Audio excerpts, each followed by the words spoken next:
from the beginning, I wanted to have a team that would collaborate deeply. I believe that what we could do together would be far more interesting and far more rewarding, and hopefully more successful than what we could ever do apart or as individuals. You know, it's interesting. You can choose to build a design company where there's a solo practitioner who kind of leads everything, or you can build like a jazz ensemble. And there, you know, some key leaders keep the beat, and someone plays the piano, someone plays the sax, someone plays a trumpet, someone keeps the drums. But that mix, that constant blending of talents that come in and come out, is the thing that I found more interesting. When people join us, they bring their own talents, and everything changes. The rhythm changes, the beat changes, even the music changes. But that richness, that diversity, that desire to always find something new, and always be on the lookout for new voices, new rhythms, new personalities, new things that will make us interesting, is the thing that I find most exciting about working at Collins more than anything else. Is what will we do next? That's the thing that gets me up every morning, and that's the thing that I think charges everyone here. Is who can join us to make something new every day. I was 10 years old. I went into the Architects Collaborative. It was the architecture firm that was started by Walter Gropius. A neighbor of mine was a partner in the firm, and those partners worked collaboratively. They didn't work like a guru-led studio. Gropius didn't lead it. He just organized it. So it was more like a graduate school.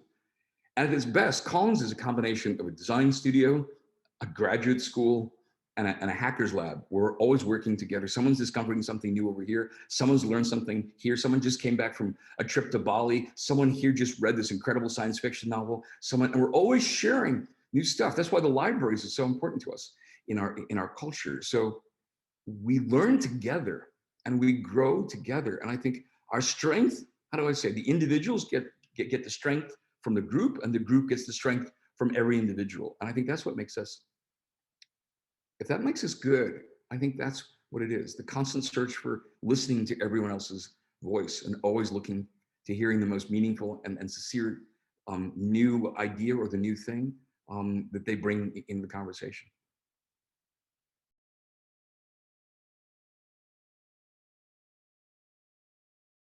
We had to remind ourselves of the space and what are the cues and the tropes and the sort of potholes, if you will, that other players in the space communicate or sort of are associated with, that dissuades people who don't have financial acumen, who don't have that financial knowledge, dissuades them from participating. A few things. One, overly complex financial language and no way to really understand what is the true meaning behind these things. Number two, not seeing yourself reflected in these competitive communications, right? Again, with Robinhood, they were really trying to reach younger and marginalized audiences, people of color, people who, again, felt outside of the system.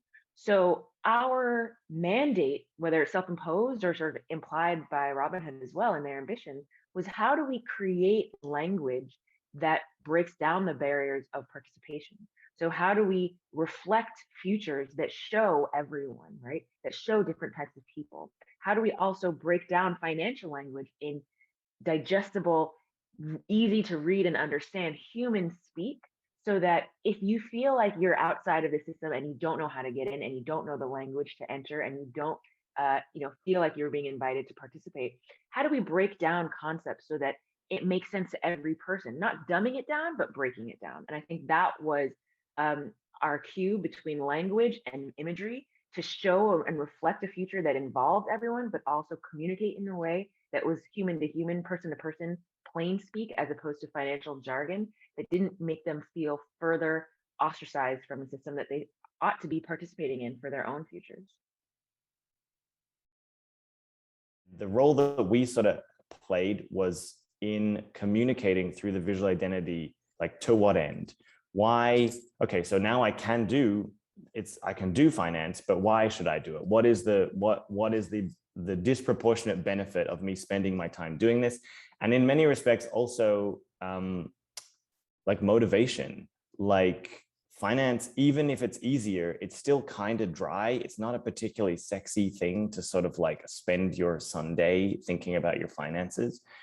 And so a lot of our goal was really like, how do we make it more interesting and more rewarding for people? How do we get people to engage with it emotionally? And how do we continue what Robinhood had started, which is like cut through the noise and change people's perceptions of finance as an industry? And especially for a younger audience, you know, the sooner you get into it, the better, because really time is on your side with finance, or that time is the ultimate kind of like thing you want.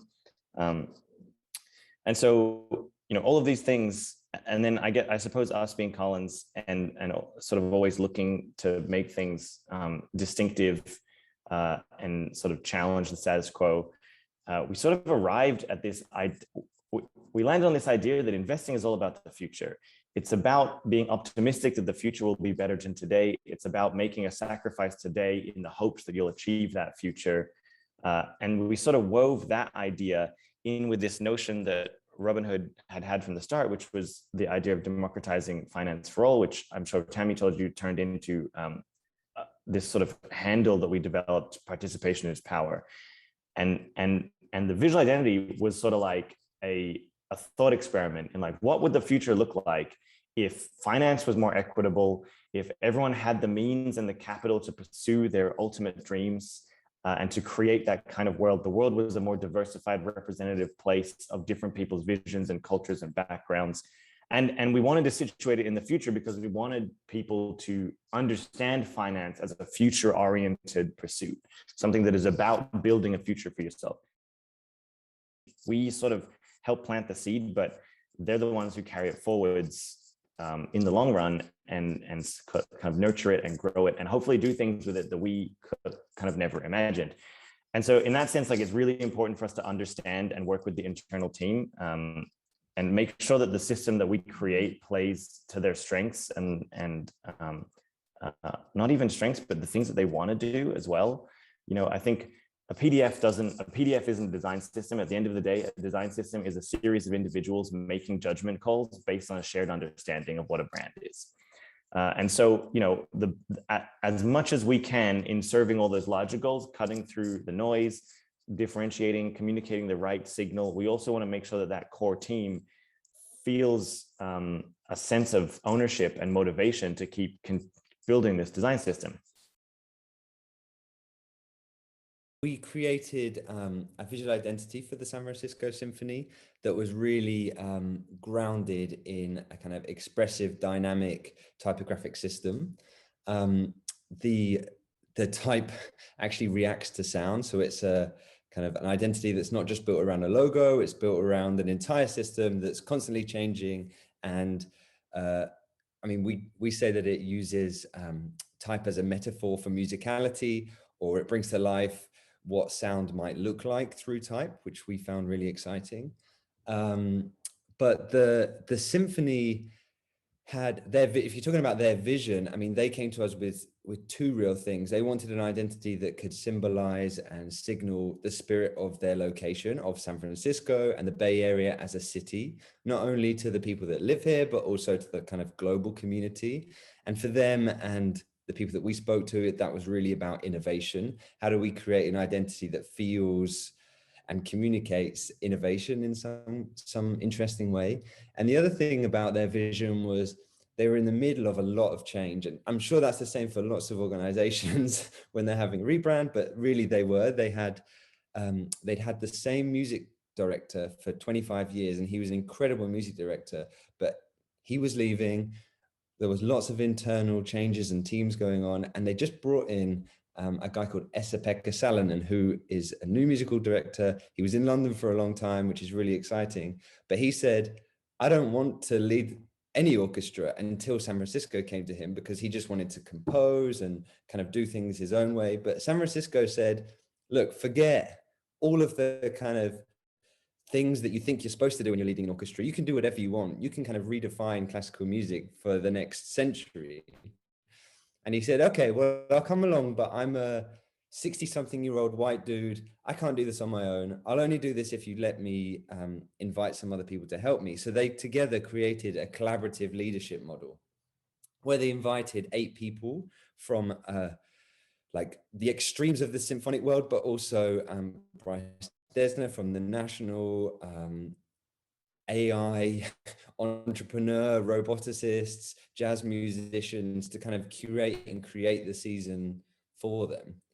And so the visual identity and the design that we built was really grounded in all of that. You know, how do we make a design and an identity that feels innovative and contemporary, but at the same time classical? So we took a typeface and that's kind of elegant and timeless. We've worked really closely with a foundry in Berlin called Dynamo, and yeah, we started with one of their variable typefaces that's a serif that has all the kind of timeless, elegant qualities that it needs to speak to classical music and the kind of existing audiences. And then we gave it this really unexpected kind of surprising behavior, which was obviously changing, reacting to sound. So we allowed it to change height and size according to the volume, and we gave it a kind of accent, which is an italic kind of push on it as well. And through that, we just created an identity that we really feel can do that. It's got this kind of amazing stretch. Sounds like I'm joking because the type actually does stretches, but it really can stretch. Sometimes it can dial right down and become really classical and kind of really, really, really elegant, and it'll do all those things. But often you can dial it right up and it can be very contemporary and unexpected, and it could be super colorful and invite new audiences to the symphony. So the project we did for Crane started as how could we evolve the brand identity? And you're talking about a company that's been around for 250 years. Paul Revere used Crane paper for the original banknotes or cash for North America. Aaron Burr wrote his challenge to Alexander Hamilton on Crane paper. Queen Elizabeth used it as the stationery for Buckingham Palace. Andy Warhol used it for his Chairman Mao editions. So many people have touched this product in 250 years, but there were a lot of stories sort of buried that maybe we hadn't spoken about in a long time. One was engraving as a technology. So they actually developed engraving as an innovation in the 18th and 19th centuries so that you could prevent counterfeiting. And the way that engraving came to life was typically in collaboration with artists and designers. And they came up with these wildly ornate flourishes and whiplash curves.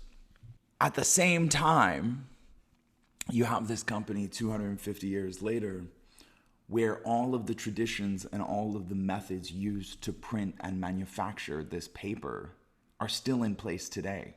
Some go many, many generations. So on one level, I'm trying to honor the present and what people are proud of creating at Crane today and showcase the best of what they can do, which is printing, engraving technology, color, registration, and showcase the best of it all. On the other side, I want to celebrate this incredible history and present something that feels both familiar to a brand that perhaps you've seen on the shelf but you haven't considered in a while, but also sort of surprising and a little more declarative in its presence on the shelf. More than anything, my job is to be a collaborator. I collaborate with clients, I collaborate with business disciplines, strategic disciplines, and of course, designers. I think when you collaborate with so many different groups of people, the idea that you can achieve anything at scale is crazy. And I do it every day of my life. But I think it's crazy that you can even get anybody on the same page to help realize your idea, and especially have it end up looking like something that came from a human being, came from a sense of craftsmanship. That by the time all the boxes got checked and everybody touched it, it didn't feel homogenous. So whenever all these different groups of people can come together, different backgrounds, different families, different cultures, countries, languages,